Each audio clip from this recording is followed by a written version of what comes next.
আজকে 2025 সালে যে বইমেলা অনুষ্ঠিত হচ্ছে, এখানে সকল মত, সকল চিন্তার সবাইকে সুযোগ দেওয়া হয়েছে, যেটা ইতিপূর্বে আমরা দেখেছি যে সবাইকে সুযোগ দেওয়া হতো না। বিশেষ করে যারা ধর্মনিরপেক্ষতার বয়ান দিতেন এবং যারা মুক্ত চিন্তার বয়ান দিতেন, তারাই ইসলামী মূল্যবোধের যে প্রকাশনীগুলো রয়েছে, যারা ইসলামী মূল্যবোধের ভিত্তি করে বই বের করতেন, তাদেরকে প্রতিবন্ধকতা তৈরি করতেন, তাদেরকে প্রকাশনের এখানে সুযোগ দিতেন না। তো এবার আলহামদুলিল্লাহ সেই সুযোগটা তৈরি হয়েছে, এই জন্য আমরা খুবই আনন্দিত। ইসলামী ছাত্র শিবির 1970 সাল থেকে আইসিএস পাবলিকেশন এর মধ্য দিয়ে তার প্রকাশনার যাত্রা, এবং অনেকগুলো বই আমরা ইতিমধ্যে বের করেছি, শিশুতোষ থেকে শুরু করে কিশোর এবং জ্ঞান বিজ্ঞানের সকল সাইট, ক্যারিয়ার রিলেটেড বই। তো এই বইগুলো আমরা আলহামদুলিল্লাহ এখানে প্রদর্শনী করার সুযোগ পাচ্ছি, এবং সবাই সেটা তার দেখার এবং সেটা নেওয়ার সুযোগ পাচ্ছি, এই জন্য আমরা আনন্দিত হচ্ছি।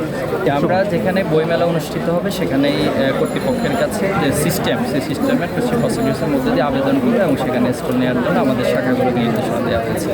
আমরা গত মাসেই আমাদের নববর্ষের উৎসব পালন করেছিলাম ক্যাম্পাসগুলিতে। আলহামদুলিল্লাহ আমাদের প্রত্যাশার চেয়েও অনেক বেশি সাড়া শিক্ষার্থী থেকে শুরু করে বিভিন্ন শ্রেণী পেশার কাছ থেকে আমরা পেয়েছি। আসলে দেখুন, প্রকাশ্য না, আমরা সবসময় ছিলাম, আপনাদের মাঝে ছিলাম। হয়তো এখন যেভাবে করে আপনাদের প্রচার করার সুযোগ তৈরি হয়েছে সেটা অতীতে ছিল না। তো অনেক সাংবাদিকদের সাথে, অনেক মিডিয়ার সাথে আমাদের যোগাযোগ হতো, কথা হতো। তো তাদের একটা অসহায়ত্ব তারা প্রকাশ করতেন যে আমাদের যে ভালো দিকগুলো রয়েছে এগুলোকে প্রকাশ না করার জন্য চাপ প্রয়োগ করা হতো।